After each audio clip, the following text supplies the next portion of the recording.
நானும் என் ஒய்ஃபும் அடிக்கடி மென்டலாகவும் ஃபிசிக்கலாகவும் ப்ரெஷர்ஸ் நான் ஹேண்டில் பண்ணிகிட்ருக்கோம். உங்கள் கிளாஸ் அட்டன் பண்ண எங்கள் லைஃப்பில் ஒரு கிளாரிட்டி கிடைக்குமா? உங்கள் கிளாஸ் ஒரு உபயோகமாக இருக்குமா? Super, very good, nice question. ரெண்டு கை சேர்ந்து தட்டினா தான் ஓசை வரும்னு சொல்லி ஒருத்தருக்கு மட்டும் எஜுகேட் பண்ணால் அது எப்போ ஸ்ட்ரகிளாக மாறும்னா ஒரே கிளாஸ் தான், ஓஹோன்னு வாழ்க்கைன்னு சொன்ன மாதிரி. ஏன்னா இங்கே ரெண்டு பேர்த்துக்குமே சேம் எஜுகேஷன். ஸோ ரெண்டு பேர் சேர்ந்து வந்து கற்றுக்கிறது இஸ் வெரி குட் திங்.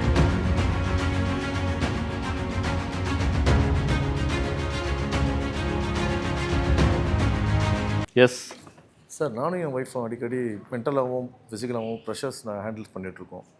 நானும் என் ஒய்ஃபும் சேர்ந்து உங்கள் கிளாஸ் அட்டன் பண்ண எங்கள் லைஃப்பில் ஒரு கிளாரிட்டி கிடைக்குமா? உங்கள் கிளாஸ் ஒரு உபயோகமாக இருக்குமா?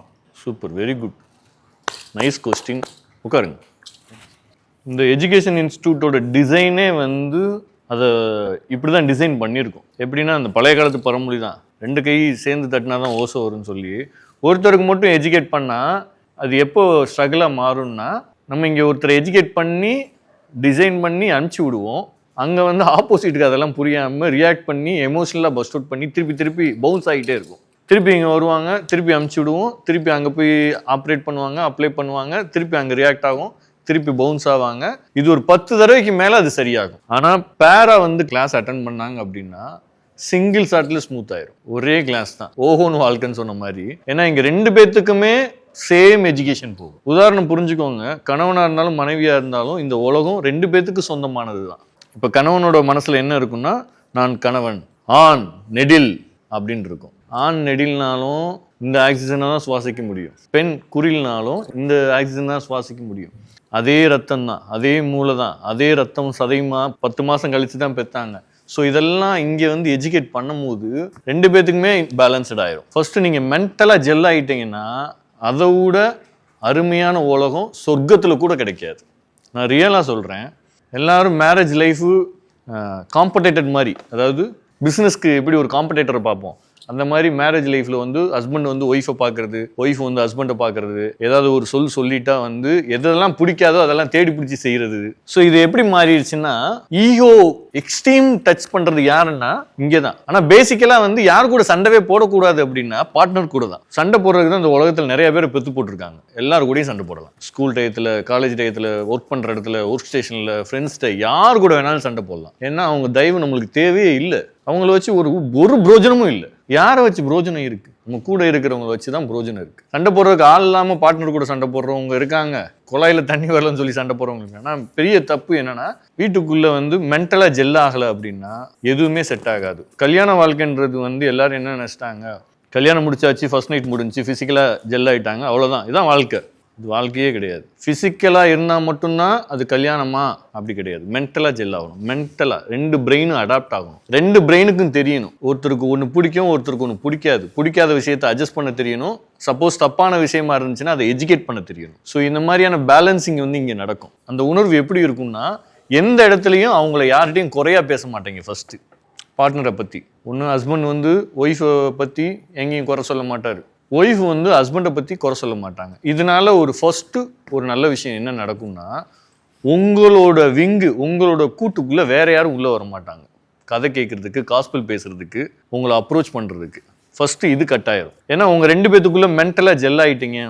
என்ன நடந்தாலும் அவ கூட தான் வாழ்ந்தாகணும் அப்படின்றத தாண்டி இவ கூட வாழ்றதுக்கு தான் நான் பிறந்திருக்கேன்ற எண்ணமே மாறிடும். அட்ஜஸ்ட்மெண்ட் கிடையாது. அது ஒரு வரமாக பார்க்க ஆரம்பிச்சிருவீங்க. நல்லா யோசிச்சு பாருங்க, இந்த உலகத்தில் வந்து கிட்டத்தட்ட 1.46 பில்லியன் மக்கள் இருக்காங்க. இதில் ஒரே ஒரு ஆளை மட்டும் கடவுள் உங்களுக்கு லைஃப் பார்ட்னராக கொடுக்குறாருன்னா சாதாரணமாக கொடுக்க மாட்டார். அது சாதாரண விஷயமே கிடையாது. எவ்வளோ கோடி இல்லை, பில்லியன் மக்கள் இருக்காங்க. ஒரே ஒரு ஆளை மட்டும் தேடி கண்டுபிடிச்சி இவங்க கூட தான் நீ வாழணும்னு கொடுக்குறாருன்னா கடவுள் என்ன முட்டாளா? கிடையாது. அது ஒரு வரம்.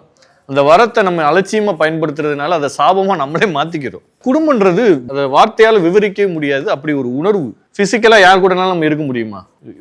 யோசிச்சு பாருங்களேன். இப்போ டைட்டில் ஆஃப் நேம்ஸ்ன்னு இருக்கு. அப்பா, அம்மா அப்படின்னு ஒவ்வொரு ஆளுக்கும் டைட்டில் இருக்கு. இதில் பாலின வேறுபாடுன்னு பிரிச்சோன்னா ஆண் பெண். நம்ம ஏதோ ஒரு ஆண் கூட ஒரு பெண் உடல் உறவு வச்சுக்க முடியுமானா முடியாது. ஏதோ ஒரு பெண் கூட ஒரு ஆண் உடல் உறவு வச்சுக்க முடியுமானா முடியாது. ஏன்னா எல்லாத்துக்கும் டைட்டில் இருக்கு. சித்தப்பா பொண்ணு, பெரியப்பா பொண்ணு, சித்தி பொண்ணு, அத்தை பொண்ணு, மாமன் பொண்ணு, மச்சான் பொண்ணு. ஸோ யாருக்கு என்ன ரெஸ்பெக்ட் கொடுக்கணுமோ, சித்தப்பா பையன் பெரியப்பா பையன் அப்படின்னு யாருக்கு என்ன ரெஸ்பெக்ட் கொடுக்கணுமோ. ஆனால் கணவன் மனைவிக்கு மட்டும் எந்த ரெஸ்ட்ரிக்ஷனும் ரெஸ்பெக்டும் கிடையாது. ஏன்னா அவங்க ஈருறல் ஓர் உயிர். ஸோ இந்த ஒரு அழகான பந்தத்தை இந்த சொசைட்டி எப்படி வந்து கொலாஜ் பண்ணி வச்சிருச்சுன்னா கம்பாரிசனால இவங்க 2 பேரும் இடிச்சுக்கிற ஆரம்பிச்சிருவாங்க. அவன் ஹஸ்பண்ட் அதை செஞ்சான், இவன் ஒய்ஃப் இதை செஞ்சான், இது உள்ள வர்றது வேஸ்ட். இங்க என்ன இருக்குமோ, இந்த சட்டியில என்ன இருக்குமோ அதுதான். அதை ஏத்துக்க தெரியணும். அதுக்கு ரியாக்ஷனை வந்து கரெக்டாக ப்ரெசென்ட் பண்ண தெரியணும். ஆப்போசிட்டாக அது வந்து நான் நினச்சது தான் இங்கே நடக்கணும் அப்படின்னா பால்லேருந்து தயிர் வரும், நெய் வரும், பால்கோவா வரும், பாயாசம் வரும். பால்கோவால இருந்து சிக்கன் 65 வராது, பால்ல இருந்து மட்டன் சுக்கா வராது. அது வேற இது வேற. அவங்ககிட்ட என்ன இருக்கோ அதை அப்படியே ஏற்றுக்க தெரியணும், அதை ரெஸ்பெக்ட் பண்ண தெரியணும். இந்த விஷயத்தெல்லாம் 2 பேர்த்துக்கும் எஜுகேட் பண்ணும்போது என்ன ஆகும் அப்படின்னா 2 பேரும் சரியான அண்டர்ஸ்டாண்டிங்குள்ளே வந்துருவாங்க. புரிஞ்சிடும் வாழ்க்கை என்னன்றது கிளியராக புரிஞ்சிடும். ஏன்னா வாழ போகிறது வந்து நம்மளுக்கு அவ்வளோ பெரிய ரோசமான ஆளாக இருந்தால், நம்மளுக்கு ஒரு சொல் குத்திடுச்சு, என் ஹஸ்பண்ட் கூட சண்டை போட்டே ஆவேன், என் ஒய்ஃப் கூட சண்டை போட்டே ஆவேன்னு ரோசமான ஆளாக இருந்தால் நீங்கள் நல்லா யோசிச்சு பாருங்கள். மாதம் 30,000 ரூபா, 50,000 ரூபா, 1 லட்ச ரூபா, 2 லட்ச ரூபா சம்பாதிக்கிற ஒரு நபர் பாஸ் என்ன கிழிச்சாலும் ஈன்னு சிரிச்சுக்கிட்டு தான் போய் நின்னாகணும். அந்த ரோசம் ஏன் அங்கே வரமாட்டேங்கி? அவர் காசு தான் தர்றாரு, இவங்க நம்மளுக்கு வாழ்க்கையே தர்றாங்க. அங்கே முறைச்சிட்டு போட்டுட்டு வந்தால் கூட பிரச்சனை கிடையாது, இங்கே முறைக்கக்கூடாது. தான் சொன்னேன், சண்டை போடுறதுக்கு வந்து இந்த உலகத்தில் நிறையா பேர் இருக்காங்க. அங்கே போய் சண்டை போடலாம், ரிவெஞ்ச் காட்டலாம், இழுத்து பேசலாம். கணவனோ மனைவியோ அந்த வேலையை செஞ்சாங்க அப்படின்னா அது மிகப்பெரிய தவறு. அதை அட்ஜஸ்ட் பண்ணிட்டு இந்த உலகம் அவங்களுக்கும் சொந்தமானது தான் அப்படின்னு புரிஞ்சுக்கிட்டு வாழ்கிறதுக்கு 2 பேரும் சேர்ந்து வந்து அட்டன் பண்ணாங்க அப்படின்னா அது இன்னும் அழகாக வடிவமைக்கப்படும், ரொம்ப அழகான டிசைன் உருவாகும். இது ஒரே ஒரு விஷயம் மட்டும் சொல்ல முடியும், அந்த ஃபியூச்சரில் உங்களோட பசங்க வந்து எங்கள் அப்பா அம்மா மாதிரி வாழணும்னு நினைக்கிறவங்களுக்கு அந்த லைஃப்பும் சரியாக இருக்கும். அவங்களுக்கு எஜுகேஷன் கிளாஸே தேவைப்படாது, ஏன்னா நீங்கள் தான் அவங்களுக்கு டீச்சரு. அவங்கள வந்து திருப்பி ஸ்பைக்கிங் மேரேஜில் வந்து சேர்த்துக்கணும்னு அவசியம் இருக்காது.